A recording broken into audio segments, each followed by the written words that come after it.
about racism. And, you know, the Jewish community has had to look at that too. So there's a greater awareness of racism and white privilege and the oppression of non-binary and trans people within the Jewish social justice movement, just like there is within other places, you know, in the progressive world. You know, one of the things that's been happening is that, you know, Jews, white Ashkenazic Jews who have been the sort of the people who have defined the American Jewish community in some way, and in many ways to the detriment of leaving out Sephardic Jews and Jews of color. You know, white Ashkenazic Jews have to also look at the racism within the Jewish community and ways in which we have, you know, dominated the space and not made room for others. And, you know, one interacts with Jews of color, you certainly hear lots of stories of them really feeling racism whenever they enter into white Jewish spaces. And that's work that we all have to do. But the other piece I wanted to talk about in that is the whole idea of privilege. You know, that white, most white Ashkenazic Jews, certainly till relatively recently, and still, if asked if they were white, would say, no, I'm not white, I'm Jewish. And certainly, I remember when I was in college, there were two kinds of fraternities, white fraternities and Jewish fraternities. And the Jewish fraternities were the only ones who allowed African Americans in. But, you know, and a lot of white Ashkenazic Jews haven't identified as white because we feel other. We feel different. However, those of us who present white have all of the privileges of whiteness. And since this is a male space, we have the privileges of male whiteness. And that is a lot of privilege in this culture.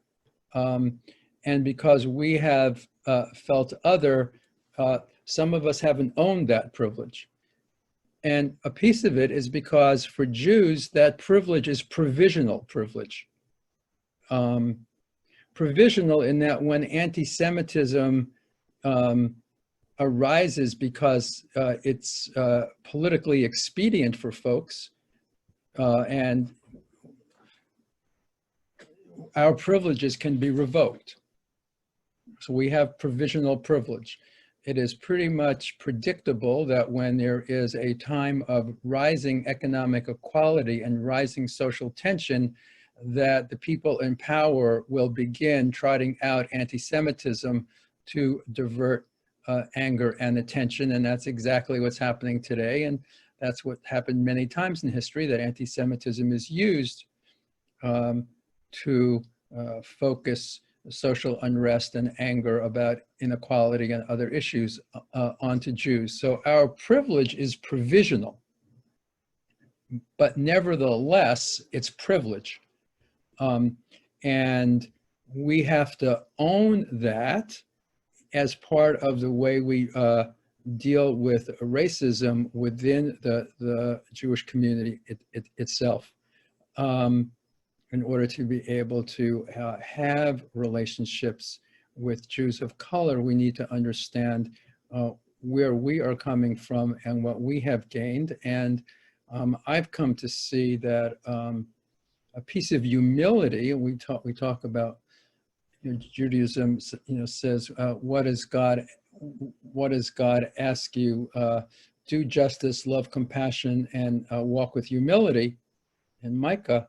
And I've come to understand humility as understanding that so many of the things that I have been able to, say, achieve or accomplish or gain in my life are not due to my talents necessarily, but are due that I happen to be, you know, a white man in this culture, And if I was a black man in this culture, I would not have many of the things I have. And even if I was, just as smart or, or just as knowledgeable, I wouldn't have those things. Or if I was a woman, I might not have those things either. So I'm understanding that humility is also understanding, what the things that I have gained because of the privileges accorded to me in essentially a white patriarchal culture.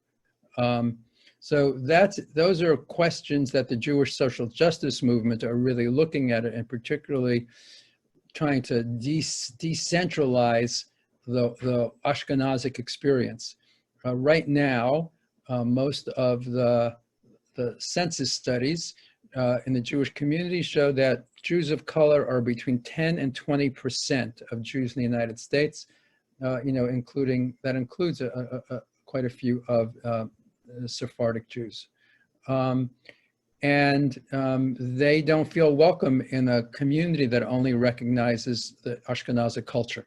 So a piece of justice is not only looking at our privilege of white people, but trying to, within the community, trying to understand how Ashkenazic Jews have really taken up so much space in the community.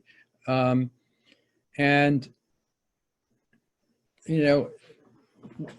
thing that's happening in the Jewish social justice world is how, sexism is being called out. Certainly the Me Too movement raised a lot of issues, and those issues also exist certainly in the Jewish community and within the progressive world as well. And one thing that's one small thing is that a lot of Jewish teachers and leaders have been asked to sign a pledge to not be on a panel that's an all-male panel when you are at communal events. Just one small way to make sure that there is more diversity in the community. Another big change in the Jewish social justice world of the last 10 years or 12 years or so is something called congregational-based community organizing, which some people talk about as the Saul Alinsky method of organizing, using congregations of all faiths and denominations as the basis for community organizing. So in the early 2000s, there were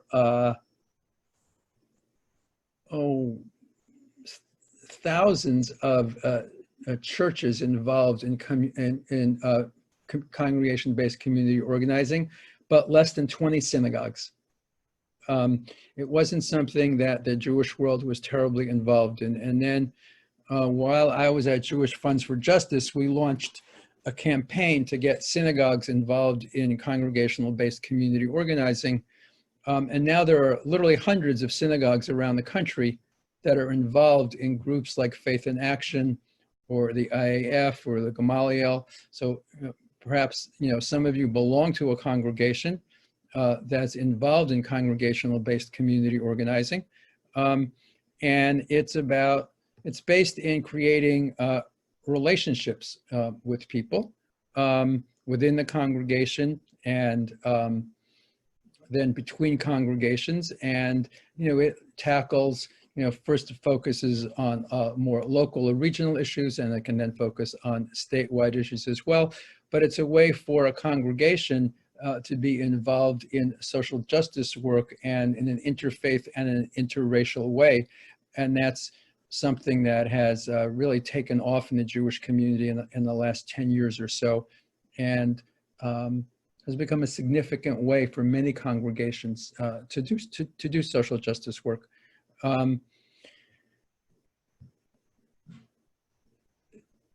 The other piece that is that needs to be noted, that certainly the most divisive issue in the social justice world, the progressive Jewish social justice world, is the split between Zionists and anti-Zionists and non-Zionists. I would say that if you looked at the numbers, the fastest growing Jewish group on the left for the last 10 years has probably been a group called Jewish Voice for Peace, which is a group that supports the boycott, divestment, and sanctions movement against Israel. And for the previous 10 years, probably the fastest growing Jewish progressive group was J Street, a progressive Zionist organization. Jewish Voice for Peace explicitly defines itself as a non-Zionist organization. So we can see a big difference. First, it was the J Street, which grew rapidly. And now in the last 10 years, it's probably been JVP, which has been the most rapidly growing. And there's somewhat of a generational split over positions on Israel, with certainly the Jewish mainstream establishment declaring BDS not kosher completely, and even attempting actually to have laws passed in several states declaring BDS a form of anti-Semitism that could be illegal. So it's been a pretty extreme divide, and many progressive Zionists feel caught in the middle, trying to walk the line between the two. And that continues to be the most sort of divisive issue within the Jewish progressive world. And because of that, the large majority of Jewish progressive groups have chosen to focus on domestic issues only, to avoid that split, to avoid that fight, to avoid having to wade into those difficult waters. The majority of progressive Jewish groups in America avoid any mention of Israel because they know their members are going to be split over it. So there are very few groups that have multi-issue platforms, because it is, when I was part of New Jewish Agenda in the 1980s, when we really formed sort of a first progressive multi-issue organization that talked about the problem of the occupation and the need for Israel to not occupy the West Bank, and we began advocating a two-state solution.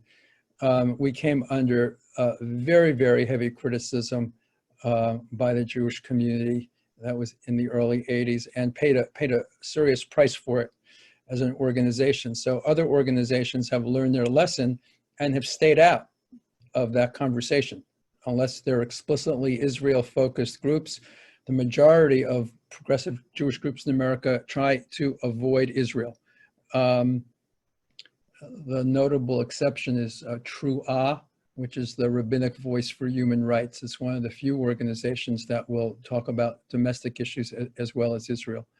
One of the consequences of the Israel problems, or of how divisive it is, when in 2016, the Black Lives Matter platform issued its 100-page document that covered, a whole plethora of domestic issues in great detail. Pretty much every domestic issue was focused on. They had one sentence in the document about Israel-Palestine, and sadly, that sentence talked about genocide of Palestinians, and the sentence was actually written by a Jewish woman who drafted it. And when the document came out, the entire Jewish community focused on that one sentence in a 100-page document. And in the non-Jewish progressive world, particularly in the Black Lives Matter world, they saw it as Jews making the whole thing about themselves. That, we just put out a 100-page document that is talking about, education, prisons, health, housing, every possible domestic issue. They don't comment on that. We wrote one sentence about Israel, and that's all they care about. So that caused certainly a lot of tension between Black Lives Matter and Jewish groups. So Israel, figuring out ways to talk about Israel in the progressive world is an ongoing challenge. And